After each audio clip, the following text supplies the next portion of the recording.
네, 특히 여자아이를 가지신 부모님들은 그 연령대별로 거기에 맞는 성교육을 시켜줘야 됩니다.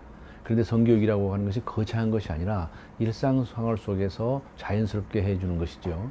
예를 들면 아주 초등학교에 들어가기 전 아이라고 한다면 그 아이에게 가르쳐 줄 수 있는 것은 한계가 있습니다. 그리고 지나치게 많은 것을 가르쳐 줘도 소화를 하지 못하는 것이죠. 그저 집에 혼자 있게 하지 않는다든가 또 남자들이 이상한 접근을 할 수 있는 그런 분위기에 아이를 방치하지 않는다든가 이런 것들로서 족하다고 생각합니다.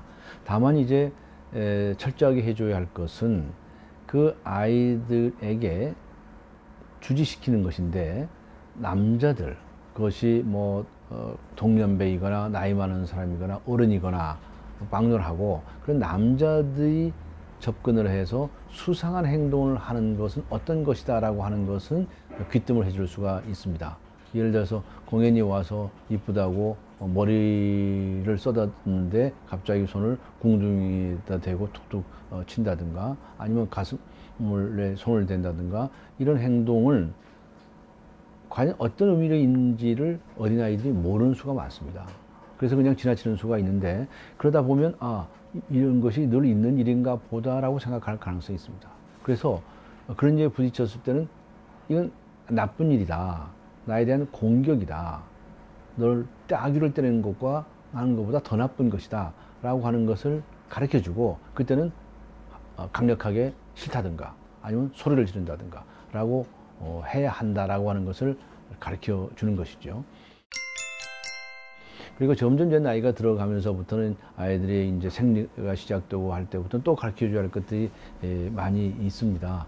중요한 것은 여자 아이들이 무심코 당하는 일이 없도록 하는 겁니다.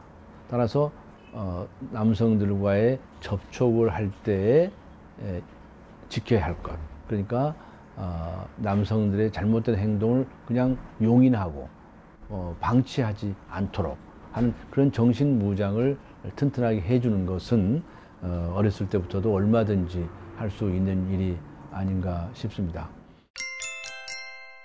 그리고 조금 더 나이 들어서 남학생들을 만나거나 할 수 있는 그런 연령이 되면, 이 남녀가 단둘이 있는 시간의 의미가 무엇인지, 이럴 땐 남자아이들은 어떤 엉뚱한 생각을 할 수가 있는지, 그런 것들을 미리 가르쳐 줄 필요가 있습니다.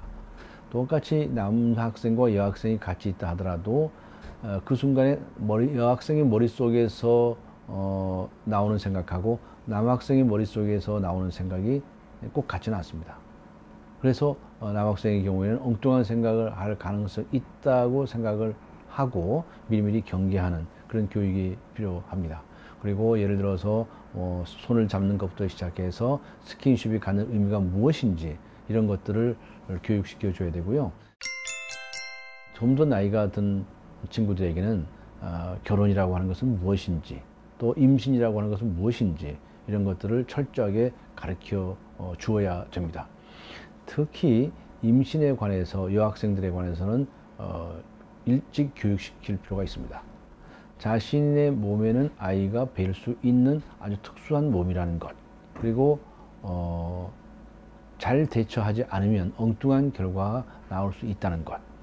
심지어는 외국에서는 남성들이 그렇게 접근할 때 정 거부하기 어려우면 콘돔을 요구하라 라고 하는 교육까지 시키고 있습니다.